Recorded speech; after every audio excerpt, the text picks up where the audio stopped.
నమస్కారం, city news కి స్వాగతం. నేను వి రామచంద్. రాష్ట్రానికి పారిశ్రామికవేత్తలు రాకుండా భయభ్రాంతులకు గురి చేసేందుకై వైఎస్ఆర్ కాంగ్రెస్ పార్టీ అధినేత వైఎస్ జగన్మోహన్ రెడ్డి ఢిల్లీలో ధర్నా కార్యక్రమానికి శ్రీకారం చుట్టారని టీడీపీ నాయకులు సోమిశెట్టి వెంకటేశ్వర్లు, తిక్కారెడ్డి ఆరోపించారు. ఈ మేరకు జిల్లా తెలుగుదేశం పార్టీ కార్యాలయంలో జరిగిన విలేకరుల సమావేశంలో వారు మాట్లాడారు.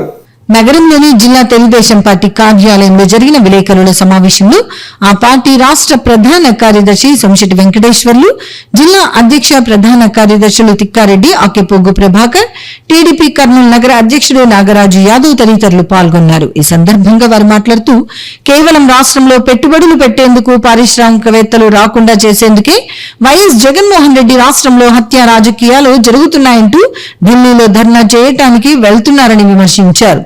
వైఎస్ఆర్ కాంగ్రెస్ పార్టీ అధికారంలో ఉన్న 5 సంవత్సరాల కాలంలో హత్య రాజకీయాలు, దోపిడీ రాజకీయాలు చేశారని వివరించారు. తమ ప్రభుత్వం వచ్చి 45 రోజులు కూడా కాలేదని, ఇంకా పరిస్థితిని సర్దుబాటు చేసేందుకు ప్రయత్నం చేస్తున్నామని చెప్పారు. ఇటీవల జరిగిన సమావేశంలో ముఖ్యమంత్రి వైఎస్ జగన్మోహన్ రెడ్డి టీడీపీ ప్రభుత్వానికి సంవత్సరం పాటు సమయం ఇస్తామని, తర్వాత ప్రశ్నిస్తామని చెప్పారని వివరించారు. అయితే కేవలం 40 రోజులు గడవక ముందే తెలుగుదేశం ప్రభుత్వంపై ఆరోపణలు చేయటం ఎంత మాత్రం తగదని అన్నారు. రాష్ట్రంలో టీడీపీ అధికారంలోకి వచ్చాక టీడీపీ నాయకులు, కార్యకర్తలు హత్యకు గురయ్యారని తెలిపారు. ఇందుకు భిన్నంగా వైసీపీ అధినేత వైఎస్ జగన్మోహన్ రెడ్డి రాష్ట్రంలో వైసీపీ నాయకులు, కార్యకర్తలను హత్యలు చేస్తున్నారంటూ అబద్ధపు ప్రచారాలు చేస్తున్నారని, రాష్ట్రం అభివృద్ధి చెందితే ఎక్కడ తమకు రాజకీయంగా ఉన్న ఉనికి కూడా పోతుందన్న భయంతోనే రాష్ట్రానికి పారిశ్రామికవేత్తలు రాకుండా భయానక వాతావరణాన్ని సూచించేందుకు ఢిల్లీలో ధర్నా పేరుతో రాజకీయం చేస్తున్నారని వివరించారు. అధికారాన్ని కోల్పోవటాన్ని వైఎస్ జగన్మోహన్ రెడ్డి జీర్ణించుకోలేకపోతున్నారని, అందుకే ఇలాంటి రాజకీయాలకు పాల్పడుతున్నారని చెప్పారు. రాష్ట్రంలో టీడీపీ అధికారంలోకి వచ్చాక ఒక్కొక్క హామీని నెరవేరుస్తూ ముందుకు సాగుతోందని వివరించారు. ఈరోజు అసెంబ్లీ స్టార్ట్ అవ్వగానే జగన్మోహన్ రెడ్డి గారు ప్రజలు ఇంత దారుణమైన తీర్పిచ్చినా ఆయన డ్రామా స్టార్ట్ చేశాడు. అదేదో పూర్తిగా రాష్ట్రంలో తెలుగుదేశం పార్టీ అది చేస్తుంది, ఇది చేస్తుంది అని చెప్పి పట్టుమని ఇంకా 40 రోజులు కాలేదు. పోయిన నెల 12వ తారీఖున మేము ప్రమాణ స్వీకారం చేశాం. అంటే ఈ రోజుకి దాదాపుగా 40 రోజులు అవుతుంది ఇంచుమించు. ఈ రాష్ట్రంలో వైఎస్ఆర్ వాళ్ళకు సంబంధించినటువంటి వాళ్ళ ఆస్తులలో ధ్వంసం చేసినాం, చంపినాం, మానభంగాలు చేసినారని చెప్పి రేపు ఢిల్లీలో ధర్నా చేస్తా అంటున్నాడు ఈయన. మేము కర్నూలు జిల్లా ప్రజలకు, ఆంధ్రప్రదేశ్ ప్రజలకు ఈ పత్రికా సమావేశం ద్వారా తెలియజేసేది ఏమంటే, కడుపు మంట, కడుపు గాలి జగన్మోహన్ రెడ్డి గారు ఆ అధికారం పోయింది కదా, ఉండలేకపోతా ఉన్నాడు, భరించలేకపోతా ఉన్నాడు. నీవు ఏదైనా ఉంటే అసెంబ్లీలో వచ్చి అసెంబ్లీలో నీకు ప్రజా సమస్యల పైన లేవనెత్తు. నీ నాయకత్వం పైన లేకుంటే నీ కార్యకర్తలకు ఏమైనా అన్యాయం జరిగింటే పోలీసుల దృష్టి తీసుకురా, దానికి ఒక వ్యవస్థ ఉంది, చూసుకుందాం. లేదు మా వాళ్ళని చంపినారని చెప్తా ఉన్నారు. మేం చెప్తున్నాం, మా ప్రభుత్వం వచ్చిన తర్వాత మా కర్నూలు జిల్లాలో 9వ తారీఖు జూన్ బొమ్మిరెడ్డిపల్లిలో మా నాయకుడిని మీ వాళ్ళు చంపారు. అట్లా 6 హత్యలు జరిగినాయి. హత్యలు చేసే సంస్కృతి మీది, దోచుకునే సంస్కృతి మీది, దాచుకునే సంస్కృతి మీది. జగన్మోహన్ రెడ్డి గారు మొన్న ఎన్నికల్లో చూసినాం, మేము నిన్ను విమర్శించినా ప్రజలు ఏమనుకుంటారు, రాజకీయంగా అనుకుంటారు. నీ సొంత చెల్లి అయినటువంటి శర్మిలమ్మ గారు ఊరూర వచ్చి శాపనార్థాలు పెట్టి నిన్ను తిట్టి, నీ ఇంకో చెల్లి వివేకానంద రెడ్డి గారు కూతురు మా అన్న దొంగ ఓట్లేద్దండి అని చెప్పిరి. మీ సొంత బాబాయి నీ ఇంట్లో జరిగినటువంటి మర్డర్ అది తేల్చకుండా 5 ఏళ్ళు ఎంజాయ్ చేసి హనీమూన్ చేసినట్టు చేసి రాష్ట్రాన్ని సర్వనాశనం చేసి దివాలా తీసి ఈరోజు మాట్లాడే నైతిక హక్కు రాజకీయంగా నీకు జగన్మోహన్ రెడ్డికి కానీ వైఎస్ఆర్ కానీ లేదు లేదు లేదు. ఎప్పుడే కానీ గుర్తుపెట్టుకోండి, రాజకీయంగా మీరు పైకి రావాలా, రాజకీయంగా ప్రజల్లో ఉండాలనుకుంటే ప్రజలకు సంబంధించిన విషయం మీద ఫైట్ చేయండి. కానీ మీరు ఇట్లా చంద్రబాబు పైన బురద చల్లాలంటే అది అయ్యే పని కాదు కాదు కాదు. ఢిల్లీకి పోతా, చంద్రబాబు కథ తెలుస్తా, రాష్ట్రపతి పాలన పెడతా అన్నాడు. చంద్రబాబు ఎవరిని హత్య చేయలేదు, వాళ్ళ చిన్నాయన్ని హత్య చేయలేదు, తల్లిని చెల్లెలను బయటకు పంపలేదు. నీ మాదిరి రాష్ట్రాన్ని అడ్డగోలుగా సర్వనాశనం చేయలేదు. జగన్మోహన్ రెడ్డి నీకు ఒకటే మేము చెప్పేది, తెలుగుదేశం పార్టీ తరఫున ఎన్ని కుతంత్రాలు పడినా, ఎన్ని కుట్రలు పడినా నీ జీవితంలో ఇంకా ఈ రాష్ట్ర ముఖ్యమంత్రి అయ్యేదానికి నువ్వు పనికిరావు. ప్రజలు చీకొట్టారు. నీతో కలిపి 11 మంది వచ్చారు. మీరు సిగ్గు లేకుండా ఇవాళ అసెంబ్లీలో అడుగుపెట్టి మళ్ళీ వెంటనే ధర్నా పోవాలా, ఢిల్లీలో ధర్నా చేయాలా, రాష్ట్రపతి పాలన పెట్టాలా? ఈ రాష్ట్రం చాలా నాశనం అయిపోయింది. ఈ రాష్ట్రం అడ్డగోలుగా అత్యారాజకాలు ఎక్కువైనాయి, అరాచకాలు ఎక్కువైనట్టు. అరాచకాలు సృష్టించింది నీవు, మందిని చంపించింది నీవు, సొంత చిన్నాయన చంపించింది నీవు. చంద్రబాబు నాయుడు సొంత నియోజకవర్గం పోతే అక్కడ రౌడీ ముక్కలు పెట్టి అడ్డం తగిలి ఆయన కూడా ఇలా ప్రచారం చేసుకోవడం సొంత నియోజకవర్గంలో అడ్డ పలికింది నీవా కాదు అడుగుతున్నా. ఇదే పులివెందల పులి అది ఏదనుకుంటున్నావు? నీ నియోజకవర్గంలో ఇలా మొగోడైతే తెలుగు నువ్వు సక్రమంగా ప్రజల ముందు మొగోడైతే నువ్వు. చంద్రబాబు గురించి పొరపాటు మాట్లాడొద్దు. చంద్రబాబు ప్రజల మనిషి. 40 రోజులు కావాల్సింది ప్రభుత్వం వచ్చిప్పటికీ ఏ ఒక్కరు కూడా చిన్న తప్పు చేయలేదు. రాష్ట్రం అభివృద్ధి చెందుతుంది. కూటమి వచ్చింది. కూటమి వచ్చిన తర్వాత భగవంతుడు చల్లగా చూశాడు. వర్షాలు పడుతున్నాయి, డ్యాములు నిండుతున్నాయి. నీ దుర్మార్గం ఎప్పుడు పోయిందో ఈ రాష్ట్రానికి శనిగ్రహం పోయింది. మంచి రోజులు వచ్చాయి. ఈ మంచి రోజులు చెడ్డ రోజులు చేసి రాష్ట్రాన్ని అగ్నిగుండం చేసి నాశనం చేయాలి. కుట్ర పని నీవు రాష్ట్రపతి పాలన పెట్టాలని రాష్ట్రపతి దగ్గరికి పోతావా? చంద్రబాబు నాయుడు గారి పరిపాలన చూసిన తర్వాత జగన్మోహన్ రెడ్డి డిసైడ్ అయినాడు. జగన్మోహన్ రెడ్డికి ఒక అలవాటు ఉంది, శవం కనపడితేనే కానీ రాజకీయం చేయలేడు. 9లో కూడా వాళ్ళ నాయన్ని చంపడానికి ప్రధాన పాత్ర ఈయనదే, సందేహమే లేదు ఆ విషయంలో. శవాన్ని అడ్డం పెట్టుకొని రాజకీయం చేసేటువంటి ఒక రాజకీయ నాయకుడు ఈ భారతదేశంలో ఎవరైనా ఉన్నారంటే ఒక జగన్మోహన్ రెడ్డి గారు మాత్రమే. అట్లనే 19లో వారి చిన్నాయన్ని చంపి తెలుగుదేశం పార్టీ మీద, చంద్రబాబు నాయుడు గారి మీద, పార్టీ నాయకుల మీద వేసినటువంటి ఇది మనం అందరం చూసింది. మళ్ళీ ఈ రాష్ట్ర ప్రజలందరూ బుద్ధి చెప్పినారు. మొన్న జరిగిన ఎన్నికల్లో మళ్ళీ వెతుకుతూ ఉన్నాడు ఒక శవం కనపడాలని చెప్పేసి. మొన్న అనుకోకుండా వాళ్ళ పార్టీ రౌడీ సీటర్లే చంపుకున్నారు ఒకరినొకరు. ఆ శవం చూసేటప్పుడు అతనికి ఇంక మళ్ళీ పైలోకి వచ్చింది. ఇంకా రాజకీయం స్టార్ట్ చేయాలి కదా. కాబట్టి శవ రాజకీయాలు మానుకో, ప్రతిపక్ష పాత్ర పోషించు, ప్రజల్లో మంచి పేరు తెచ్చుకో. కనీసం భవిష్యత్తులో నీకు ప్రతిపక్ష హోదానే ఇస్తారు. ఈసారి ప్రతిపక్ష పాత్ర కూడా నీకు రాలేదు కాబట్టి ఇట్లాంటివి మానుకో. చంద్రబాబు నాయుడు ఎప్పుడైతే ముఖ్యమంత్రి అవుతాడో జగన్కి వన్నులో వణుకు పుడుతుంది. ఎందుకంటే అతను ప్రతి నిత్యం కూడా ఈ రాష్ట్రం గురించి ఆలోచిస్తాడు, రాష్ట్ర ప్రజల భవిష్యత్తు గురించి ఆలోచిస్తాడు, అభివృద్ధి గురించి ఆలోచిస్తాడు. కాబట్టి మళ్ళీ నాకు అధికారం రాదన్నటువంటి భయంతో శవ రాజకీయాలు చేస్తున్నావు. నువ్వు మానుకో, నీకు బుద్ధి చెప్తారు. ఇప్పటికైనా కానీ నీకు బుద్ధి వచ్చి నువ్వు మంచిగా ప్రవర్తిస్తే భవిష్యత్తులో నీకు ప్రతిపక్ష హోదా వస్తుందని చెప్పేసి తెలియజేస్తాను. ఈరోజు మా ప్రభుత్వం వచ్చి 40 రోజులైంది. మరి అంతేకాకుండా ఈ 5 సంవత్సరాల కాలంలో జగన్మోహన్ రెడ్డి చేసినటువంటి అకృత్యాలు దాదాపుగా 1565 మందిపై కేసులు పెట్టించి హత్యలు చేయించినటువంటి గనుడు ఈ యొక్క జగన్మోహన్ రెడ్డి. ప్రధానంగా ఆ రోజు మరి ఆయన ప్రభుత్వ హయాంలో ఆయనను క్వశ్చన్ చేసినందుకు డాక్టర్ సుధాకర్ని ఏ విధంగా మరి హత్య చేయించాడో మనందరికీ తెలిసినటువంటి విషయమే. మేము ఈరోజు గవర్నమెంట్ ఆఫ్ ఇండియాకు, సిబిఐ వారికి కర్నూలు జిల్లా పార్టీ తరఫున ఒకటే డిమాండ్ చేస్తూ ఉన్నాం. సిబిఐ కేసులు వేగవంతం చేయాలి, ఈడీ ఎన్ఫోర్స్మెంట్ కేసులు వేగవంతం చేయాలి. ఇవన్నీ కూడా అందరికీ తెలిసినటువంటి విషయమే. వాటిని నిష్పక్షపాతంగా మరి వాటిని వేగవంతం చేసి ట్రయల్ తీసుకొని వస్తే ఆయన మరి లోపలికి వెళ్తాం. వాటిని తప్పించుకోవడానికే ఈరోజు యొక్క డ్రామాలు మొత్తం కూడా డ్రామాలు జరుగుతూ ఉంది. వైఎస్ఆర్ కాంగ్రెస్ పార్టీ అధికారంలో ఉన్న సమయంలో ఆ పార్టీకి చెందిన ఎమ్మెల్యేలు, అధికారులు కలిసి ఉమ్మడి కర్నూలు జిల్లాలో భూదందాలకు పాల్పడ్డారని, దీనిపై విచారణ కమిషన్ వేసి విచారణ జరిపించారని మాజీ ఎమ్మెల్యే బైరెడ్డి రాజశేఖర్ రెడ్డి డిమాండ్ చేశారు. ఈ మేరకు నగరంలో జరిగిన విలేకరుల సమావేశంలో ఆయన మాట్లాడారు. నగరంలో జరిగిన విలేకరుల సమావేశంలో మాజీ ఎమ్మెల్యే బైరెడ్డి రాజశేఖర రెడ్డి మాట్లాడుతూ ఉమ్మడి కర్నూలు జిల్లాలో ఉన్న వైసీపీ నాయకులు, ఎంఆర్ఓలు, రిజిస్టర్ అధికారులు రియల్ ఎస్టేట్ వ్యాపారస్తులను లక్ష్యంగా చేసుకుని ఘాటైన విమర్శలు చేశారు. వైసీపీ అధికారంలో ఉన్న సమయంలో ఉమ్మడి కర్నూలు జిల్లా ఎమ్మెల్యేలు స్థానిక ఎంఆర్ఓలతో కలిసి భూదందా చేశారని, ప్రభుత్వం అటవీ పేదలకు ఇచ్చిన భూముల సర్వే నంబర్లను మార్చి రియల్టర్లకు విల్లాలు, వెంచర్లు వేశారని, 100 కోట్లు విలువ చేసే భూములు రికార్డులు మార్చి కోట్లు దోచుకున్నారని విమర్శించారు. కర్నూలు నగర శివార్లలో ఉన్న గార్గేపురం చెరువును ఆనుకొని ఉన్న అటవీ భూముల రికార్డులను మార్చి Sajjala Ramakrishna Reddy అనువాయులు విల్లాలు నిర్మిస్తున్నారని, RC real estate delivery శివార్లలో ఉన్న ప్రభుత్వ అటవీ భూములను కొనుగోలు చేసి అమ్ముకున్నారని, వీరందరిపైన వీళ్లకు సహకరించిన అధికారులపై విచారణ కమిషన్ వేయాలని, బాధితులకు న్యాయం చేయాలని ముఖ్యమంత్రి చంద్రబాబును కలిసి భూదందా చేసిన వారిపై చర్యలు తీసుకునే విధంగా పోరాడుతామని బైరెడ్డి రాజశేఖర రెడ్డి తెలిపారు. నేను చెప్తూనే వస్తున్నాను, అంతకుముందు ఉన్నటువంటి ఎమ్మెల్యేలు చాలా రకాలుగా రికార్డులు చేంజ్ చేసి పారేశారని. ఈ 5 ఏళ్లలో ఎక్కడ ప్రభుత్వ భూములు మిగలలేదు.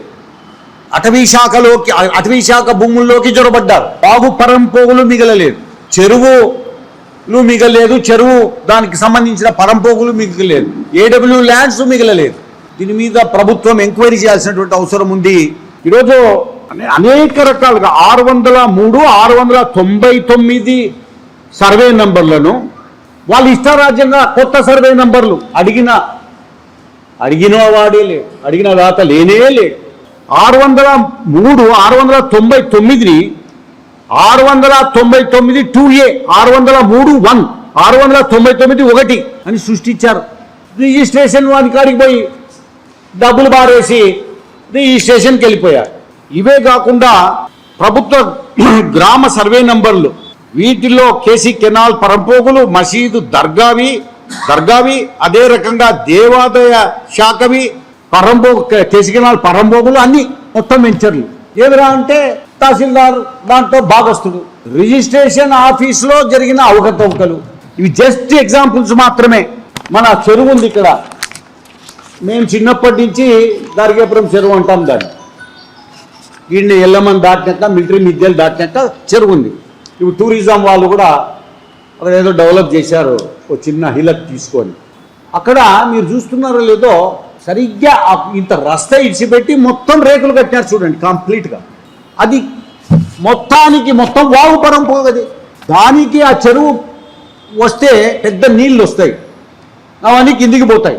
మొత్తం ఆ వాగు పరంపోగు యొక్క కంప్లీట్గా సర్వే నంబర్లు 215, 214 ఇవి ఎప్పుడో పూర్వ పేదలకు ఇచ్చారు వేసుకొని తినమని.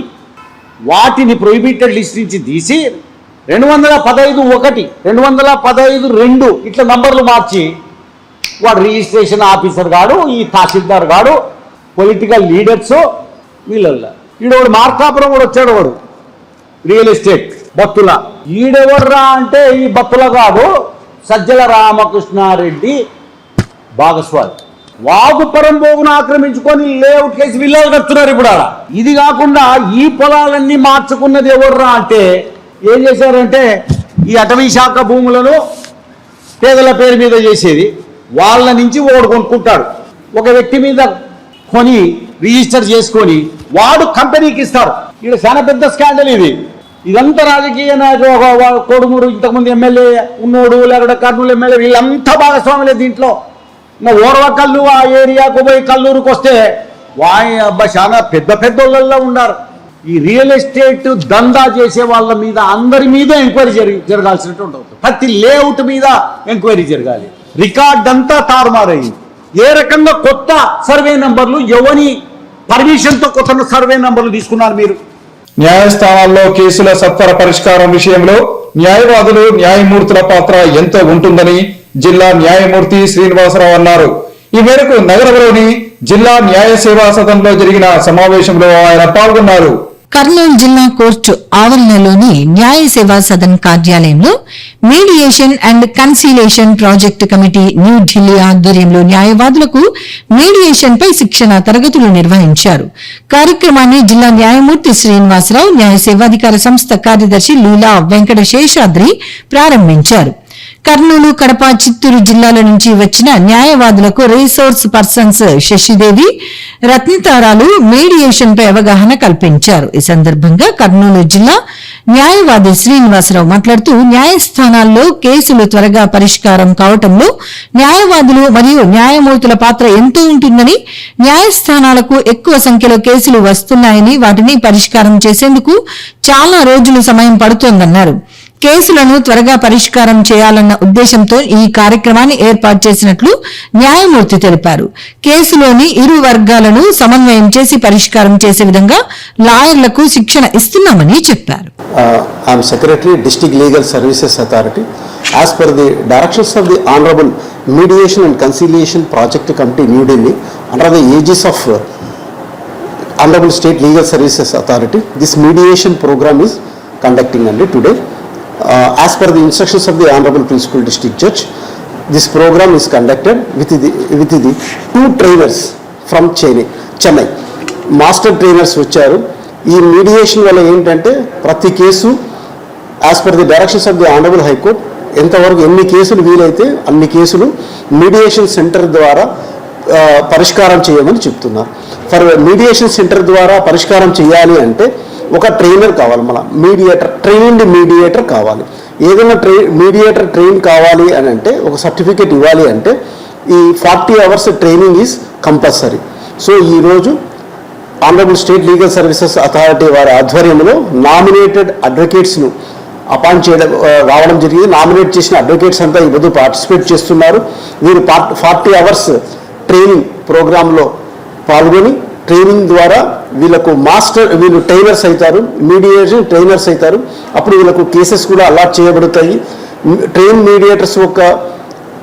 మీడియేటర్స్ ఎక్కువగా కూడా వాళ్ళు ఏ విధంగా పరిష్కరించాలి, ఇద్దరికి కేసెస్ రెండు వైపులా పరిష్కారం చేసి విన్ కేసు ఇద్దరూ గెలిచేటట్లు కేసు పరిష్కారం చేసుకోవాలనే ముఖ్య ఉద్దేశంతో మీడియేషన్ ద్వారా కేసులు సత్వరంగా చేసుకోవాలి, ప్లస్ లెస్ ఎక్స్పెన్సివ్ ద్వారా చేసుకోవాలనే ఉద్దేశంతో ఈ మీడియేషన్ ప్రోగ్రామ్స్ జరపడం జరిగింది.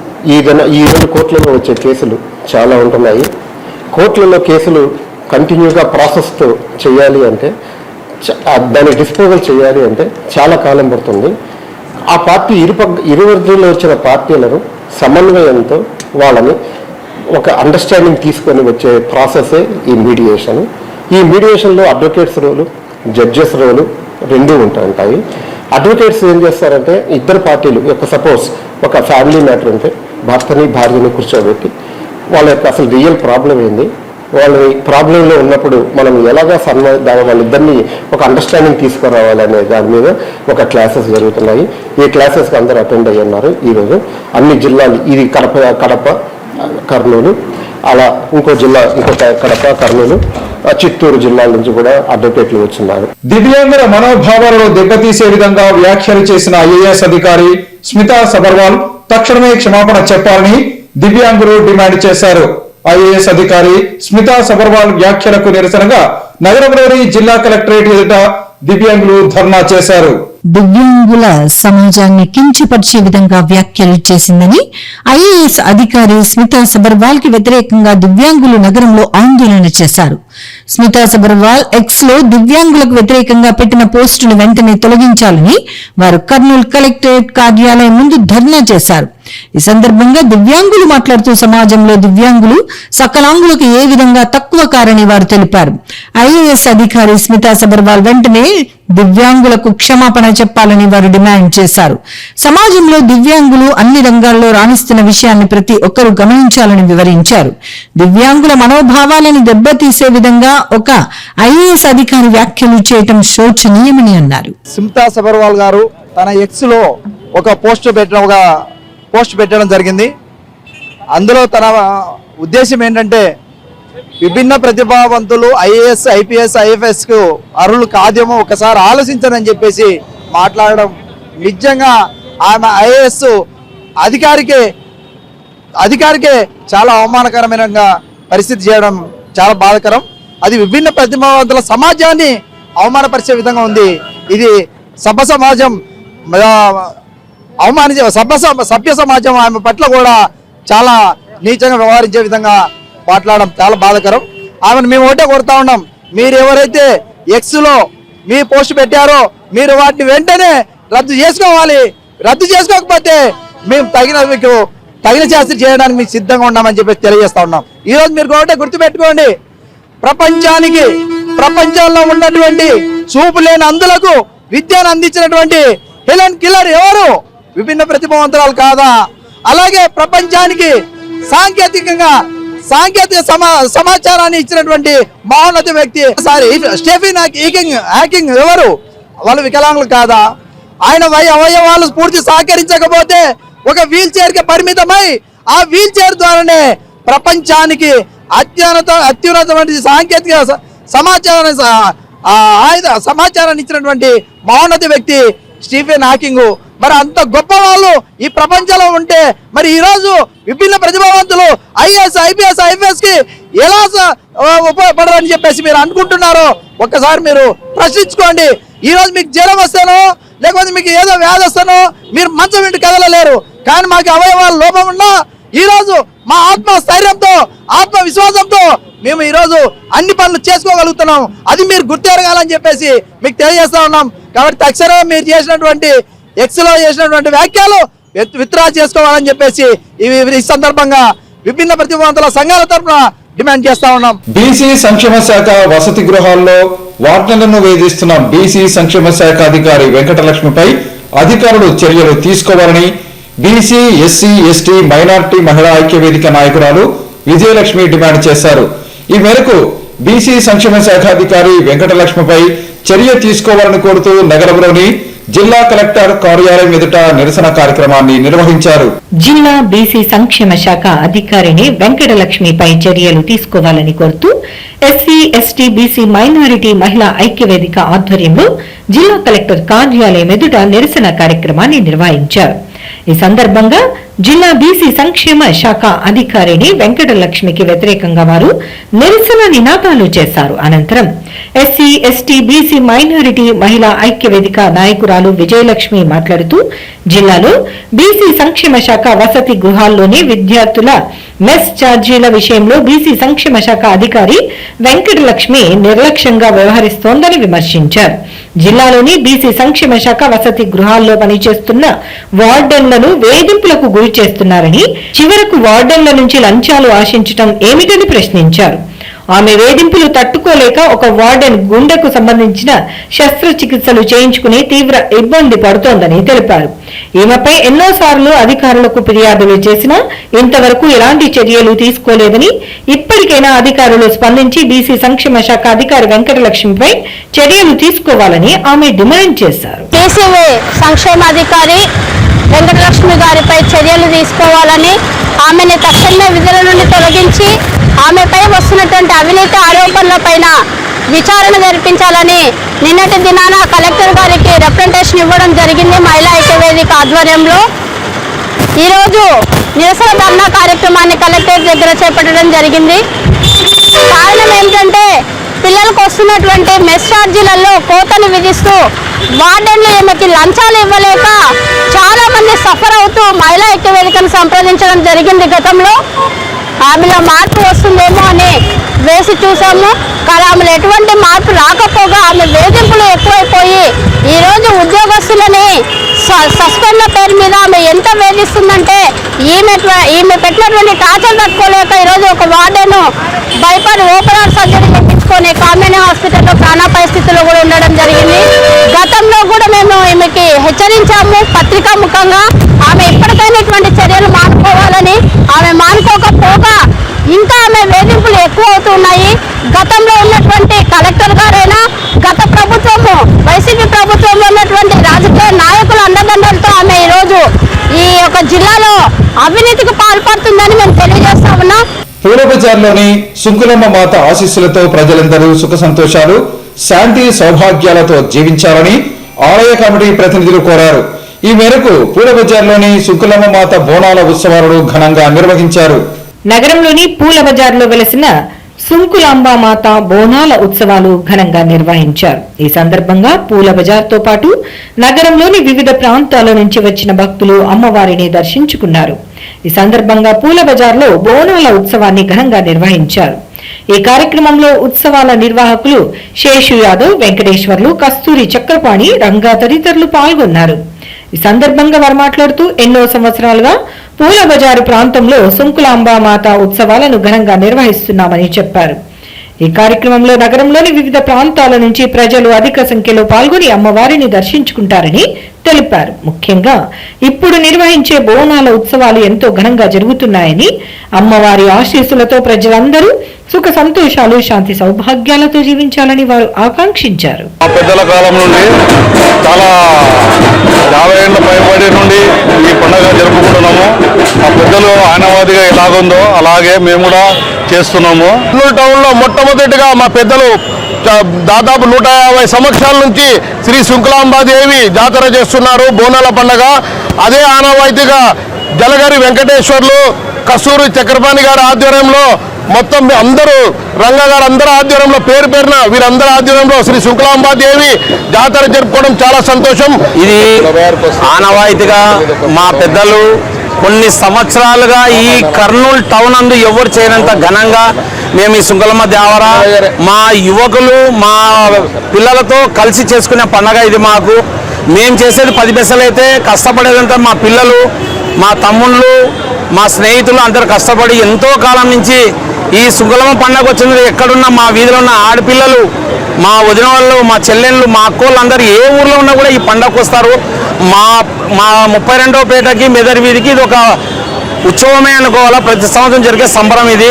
దీనికి సహకరిస్తున్న ప్రతి ఒక్కరికి చేతులెత్తి నమస్కరిస్తున్నాం. రాష్ట్ర శాసనసభ సమావేశాల సందర్భంగా రాష్ట్ర గవర్నర్ చేసిన ప్రసంగం ప్రజలను ఏమాత్రం ఆకట్టుకోలేదని సిపిఐ రాష్ట్ర కార్యదర్శి రామకృష్ణ అన్నారు. ఈ మేరకు నగరంలోని సిపిఐ కార్యాలయంలో జరిగిన విలేకరుల సమావేశంలో ఆయన మాట్లాడారు.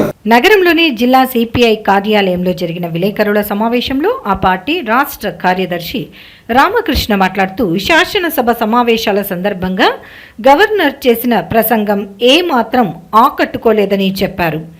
గవర్నర్ ప్రసంగంలో ప్రజల కోసం ప్రభుత్వం ఏం చేస్తుందన్న విషయంపై స్పష్టత లేదని వివరించారు. కష్టాల్లో ఉన్న రాష్ట్రాన్ని గట్టు ఎక్కిస్తారన్న ఉద్దేశంతో రాష్ట్రంలో ప్రజలు తెలుగుదేశం పార్టీ ప్రభుత్వాన్ని అధికారంలోకి తీసుకువచ్చారని వివరించారు. ఈ క్రమంలో ప్రభుత్వం ప్రజలకు చేయబోయే విధానాలపై శాసనసభలో స్పష్టం చేయాల్సిన అవసరం ఉందని వివరించారు. అలాగే రాష్ట్రంలో పూర్తిస్థాయి బడ్జెట్ను ప్రవేశపెట్టాల్సిన అవసరం ఉందని తెలిపారు. సాధారణంగా ఎన్నికల ముందు ఓట్ ఆన్ అకౌంట్ బడ్జెట్ ప్రవేశపెడతారని, తర్వాత పూర్తి స్థాయి బడ్జెట్ పెడతారని చెప్పారు. ప్రస్తుతం కేంద్ర ప్రభుత్వం పూర్తి స్థాయి బడ్జెట్ పెట్టిందని, రాష్ట్ర ప్రభుత్వం కూడా పూర్తి స్థాయి బడ్జెట్లో ప్రవేశపెడితే ప్రజలకు స్పష్టత ఏర్పడుతుందని వివరించారు. ఇవాళ రాష్ట్రంలో ఉన్న ప్రజలకు ఒక గ్యారెంటీ ఇచ్చే పద్ధతుల్లో, ఒక భరోసా కల్పించే పద్ధతుల్లో గవర్నర్ ప్రసంగం సాగలేదని మాత్రము మనవి చేస్తాం. ఎందుకంటే ఎన్నో ఆశలు పెట్టుకొని ప్రజలు ఈ ప్రభుత్వానికి ఓట్లేశారు. ఇవాళ ముఖ్యమంత్రి చంద్రబాబు నాయుడు గారు ఈ అధ్వానంగా ఉన్న ఆర్థిక పరిస్థితుల నుండి రాష్ట్రాన్ని గట్టెక్కిస్తారనే ఆశతో ఆయన ఓట్లేశారు. ఆయన కూడా నిన్న చెప్పుకున్నాడు ఆ విషయం. మనం ఏదో వెండెట్టా పాలిటిక్స్, కక్ష సాధింపు రాజకీయాల కోసం మనకు ఓట్లేయలేదు. రాష్ట్రాన్ని గాడిలో పెడతాము, అభివృద్ధి పథంలో ముందుకు తీసుకుపోతామని మనకు ఓట్లేశారు. ఎమ్మెల్యేలు అందరూ కూడా అది గమనించాలని కూడా ఆయన చెప్పారు. మరి గవర్నర్ ప్రసంగంలో అది ఎక్కడ ఒక కాన్ఫిడెన్స్ అయితే ఇవ్వలేకపోయారు. ఎందుకంటే ఇవాళ గవర్నర్ ప్రసంగంలో పేర్కొన్నట్లుగా రాష్ట్రం ఆర్థికంగా దివాళా తీసింది. 14 లక్షల కోట్ల రూపాయల అప్పుల్లో ఉంది. ఇవాళ ఈ అప్పులు వడ్డీ చెల్లించడమే కష్టంగా ఉంది. ముఖ్యంగా ఉద్యోగస్తులకు జీతాలు, పెన్షన్లు ఇవ్వడానికి కూడా అప్పు చేయాల్సిన దారుణమైన పరిస్థితులు ఇవాళ రాష్ట్రంలో ఉన్నాయి. ఇవన్నీ వాస్తవమే. కానీ ఇవాళ ముఖ్యమంత్రి చంద్రబాబు నాయుడు గారు ఎన్నికల సందర్భంలో ఏవైతే వాగ్దానాలు చేశారో, మరి ఆ వాగ్దానాలు అమలు చేయడానికి ప్రభుత్వం ఎలాంటి చర్యలు చేపడుతుంది, ఏ రకంగా ముందుకు సాగుతుంది అనే అంశాల గురించి వారు చెప్పలేకపోయారు. అది గవర్నర్ ప్రసంగంలో చెప్పలేకపోవడం అనేది ఒక విచారకరమైన అంశము. గవర్నర్ ప్రసంగంలో రాష్ట్ర ప్రజలకు ఒక విశ్వాసం నెలకొల్పే పద్ధతుల్లో, ఒక కాన్ఫిడెన్స్ ఇచ్చే పద్ధతుల్లో ప్రసంగం సాగి ఉంటే బాగుండేదని చెప్పి మనవి చేస్తాం. ఇక రెండవ అంశము, మామూలుగా ఎలక్షన్ల ముందు ఓట్ ఆన్ అకౌంట్ బడ్జెట్ పెడతారు, తర్వాత పూర్తి స్థాయిలో బడ్జెట్ పెడతారు. ఎవరు కేంద్రంలో కూడా అదే జరుగుతుంది. నిర్మలా సీతారామన్ గారి వాళ్ళ పూర్తి స్థాయిలో అక్కడ బడ్జెట్ ప్రవేశపెడతా ఉన్నారు. కానీ మన రాష్ట్రంలో మాత్రం ఆర్థిక మంత్రి పయ్యావుల కేశవ్ గారు పూర్తి స్థాయి బడ్జెట్ పెట్టడం లేదని చెప్తా ఉన్నారు. మరి పూర్తి స్థాయి బడ్జెట్ పెట్టకపోతే ఏ రకంగా క్లారిటీ వస్తుందో దానికి వారే సమాధానం చెప్పాలి. వాళ్ళ రాష్ట్రంలో ఈ అనేక సమస్యలు ఉన్నాయి, మీరు ఇచ్చిన ఎన్నికల వాగ్దానాలు ఉన్నాయి, తర్వాత మీరే చెప్తా ఉన్నారు ఇవాళ రాష్ట్ర వ్యాప్తంగా రోడ్ల పరిస్థితి బాగా లేదు, ఈవెన్ గుంతలు పుచ్చాలంటే కూడా 1100 కోట్ల రూపాయలు కావాల్సి వస్తుంది అన్నారు. అదే విధంగా ఇవాళ పోలవరం నిర్వాసితులందరూ కూడా ఆల్రెడీ మునిగిపోతా ఉన్నారు. నేను మొన్న అక్కడికి పోయి చూస్తే ఆల్రెడీ మొత్తం పాపం ట్రాక్టర్లు ఆటోల్లో ఏం దొరికితే అది వాళ్ళందరూ కూడా తీసుకొని మెరక ప్రాంతాలకు వెళ్ళిపోతా ఉన్నారు. ఓ పక్క గోదావరి పోటెత్తా ఉంది, గోదావరి నీళ్లు పెరిగే కొద్దీ గ్రామాలు ఖాళీ చేసి వెళ్ళిపోతా ఉన్నాయి. కొంతమంది అయితే పాపం గిరిజనులు వాళ్ళంతా గుట్టలు ఎక్కుతా ఉన్నారు, గుట్టలు ఎక్కుతారు, మొత్తం నీళ్లు వస్తాయి, ఆ నీళ్లు తగ్గిపోయే వరకు వాళ్ళు గుట్టల మీదే ఉంటారు. మరి ఇవాళ వాళ్ళకి ఎందుకు ఆ బాధ, ఎందుకు ఆ కష్టాలు? మరి ఈరోజు నిజంగా వాళ్ళ త్యాగాల ఫలితంగానే, వాళ్ళ సర్వస్వం కోల్పోతున్న ఫలితంగానే పోలవరం డ్యామ్ నిర్మాణం అవుతుంది. అక్కడ వాళ్ళు మునిగిపోతా ఉంటే దాని గురించి మరి మీరు ఏ రకంగా పట్టించుకోవడం లేదు. కాబట్టి ఏమంటే వాళ్ళ స్పష్టంగా ముఖ్యమంత్రి గారికి, ఆర్థిక మంత్రి గారికి కూడా నేను కోరుతా ఉన్నా, మీరు పూర్తి స్థాయి బడ్జెట్ ప్రవేశపెట్టండి. ఇవి ఈనాటి సిటీ న్యూస్. తిరిగి రేపు ప్రసారం అయ్యే సిటీ న్యూస్ లో మళ్ళీ కలుసుకుందాం. అంతవరకు సెలవు, నమస్కారం.